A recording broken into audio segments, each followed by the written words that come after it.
Accountability Partners.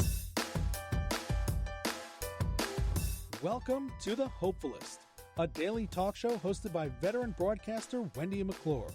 Join Wendy each day as she shares her life lessons that transformed her from perpetual pessimist to the ultimate hopefulist.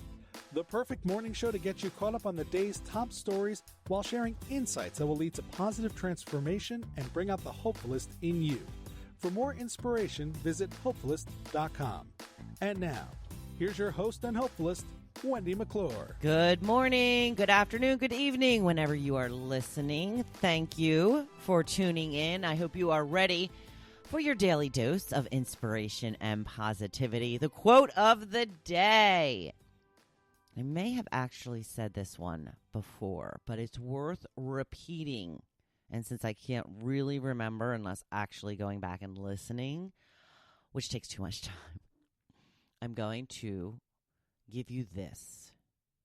You have one glorious and brief shot at being the you that is you on planet Earth and the power to create whatever reality you desire. That's a good one. I like that one. That means that whatever it is you want to do, you are worth the work. Whatever it takes to get to that you that you dream of being, do what it takes. One shot. We've got one shot in this life. So don't settle and don't waste it. Anybody watch Jeopardy last night? So odd. But, I really, really liked Ken Jennings. I thought he did a really good job. He sounded calm. And, I think of anybody that could replace Alex, I think it should, especially now, probably be Ken Jennings. I thought he did a really good job. It was obviously different without Alex, but I thought that I would kind of be like judging him and hating it, and I really didn't. I thought he did a really good job. So we'll see what happens. They're calling him the guest host for now, so I don't know if they're going to be bringing in other hosts or what have you. I'm not sure how they plan on working that, if they're going to do it like a replacement on Live with Regis and Kelly, where they have different people come in for 6 months, it seems like, before they finally choose someone. We shall see how it rolls out. Speaking of Ken Jennings, I also watched the show The Chase. Have you seen that? Sarah Haynes is the host of the show. I like Sarah Haynes. She used to be on Good Morning America, and I had actually seen her the one time we were in New York outside, kind of hanging out, and she was out there kind of hanging out. She seemed really fun and down to earth. She looks great on this show. She must have put some kind of something to make her skin look shiny, because she was just glowing everywhere. I was like, oh my goodness, I think you put some oil on before you came out. But yeah, she's looking really good. Ken Jennings is part of this show as well, which is where a team of people go up against one of the 3 Jeopardy champions that competed in the greatest of all time, Ken Jennings, James Holzhauer, and Brad Garrett. No, that's Everybody Loves Raymond. Brad. Brad. The guy Brad. I can't remember his last name. I do know that he's from, I think, the Lancaster area, and he did do an homage to the Philadelphia Eagles during that greatest of all time, which, by the way, too, if you are a football fan and if you're an Eagles fan like me, they booted Doug Peterson yesterday, head coach, the only coach to bring a Super Bowl trophy to the city of Philadelphia. I think they jumped a gun a little bit.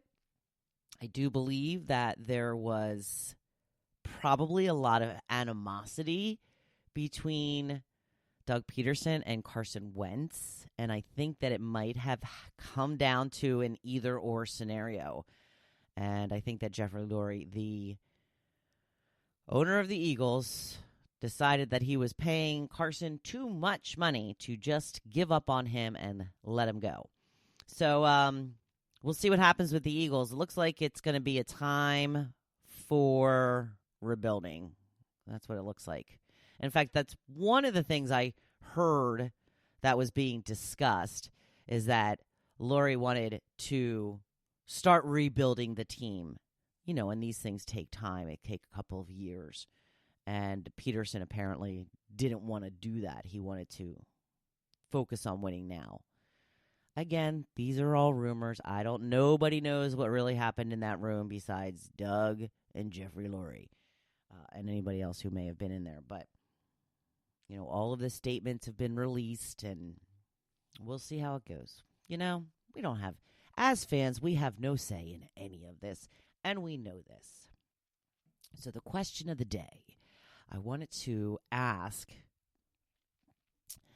by telling you that there is a new term that has come up now that so many people are working from home due to the pandemic. It's called fake commute. This little buzz phrase is taken off on social media, with scores of people sharing stories about simulating old routines, including carrying a packed lunch out on strolls. They're saying that they are taking short walks, drives, or other excursions to recreate commuting and provide a separation between their work and non-work lives. One person says, now a veteran of the fake commute has her coffee, puts on real clothes, and then does a 15-minute loop around the block before getting to her desk at 9 a.m. She says the day just goes better if I walk around the block before being at work. I don't know. What do you guys think? Do you miss your commute? Are you happy it is gone? Larissa says, nope. Do not miss my commute. I miss seeing my coworkers, but definitely not the commute. Jennifer says, we went back into the office in June. I definitely miss seeing people other than my husband for 3 months, but now I work from home 2 days a week, and it is a nice balance. Kate says, oh, hell no. Oh, shell no. I only drive 8 minutes to my office, but still, in the winter months, my car doesn't even warm up by the time I get there. The struggle is real, people. Oh, Kate. Alexandria says, today was my first back in the office after 9 months. I miss the routine. My commute is not bad. Marianne says, I miss everything, even the things that aggravated me. Katie says, not at all. I think that I would have missed more of the routine of it, of getting up, getting right in the shower, getting dressed, preparing yourself for the day, rather than missing the actual getting in the car and driving for 45 minutes, because I had a 45-minute commute, which, you know, sometimes is nice. It wasn't bad on the way there. It was the way home where it just seemed like it took forever. I just wanted to get home so bad. But, you know, my husband says that's one of the things he doesn't mind, is it gives him time to kind of wind down a little bit, de-stress from the day. Some people like it, some people don't. So there you go. Not many people missing the commute, though, in my little informal survey. The topic for the day, we're talking about accountability. And I hope you get a chance to check out the picture that I posted. A picture of myself and my sister.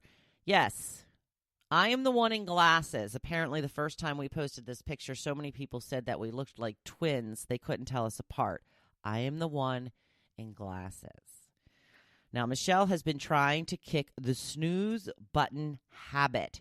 She's been talking about it for a long time. I remember discussing it this time last year.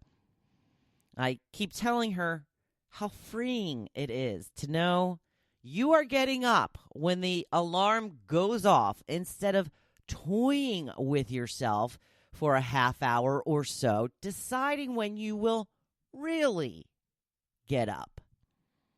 I offered to be her accountability partner. calling her in the morning at her designated time to make sure she is up before she has the chance to hit the snooze. It's been a week. So far, so good. Good for you, Michelle. Keep it up.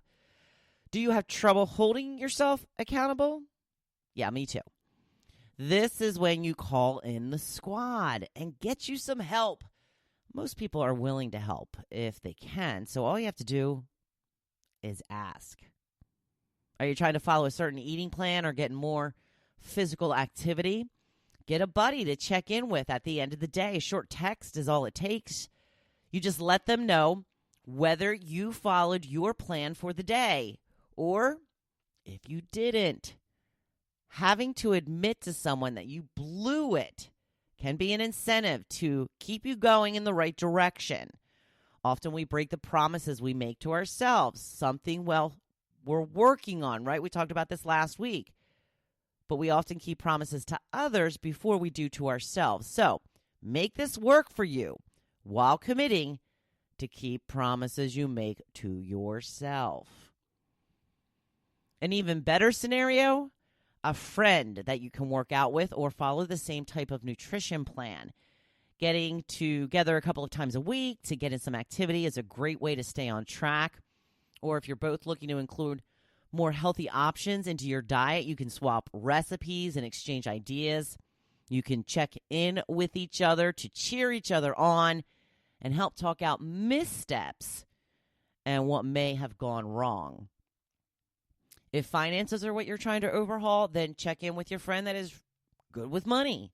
See what advice they have to offer. Set up a system where you report back to them about your spending each week. Again, having to be accountable to someone else can often keep you in check. Think about the people in your life who are already good at what you are trying to do. Ask them for advice. Ask them for help. If I could call each one of you every morning to break you of the snooze habit, I would, because I know it is such a game changer when it comes to productivity and even your mindset for the whole day. So, don't be afraid to ask for help. Have someone you can check in with. It can make all the difference in the world.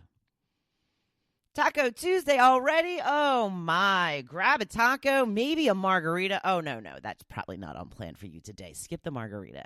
Have a great day, though. Go do badass things and find a way to hold yourself accountable. I know you can because I know you're badass. And I'm here, as always, cheering you on. Thank you for listening to The Hopefulist, hosted by Wendy McClure. For more inspiration, please visit Hopefulist.com. Thanks, and we'll see you tomorrow on The Hopefulist. Grab a friend. They're the best.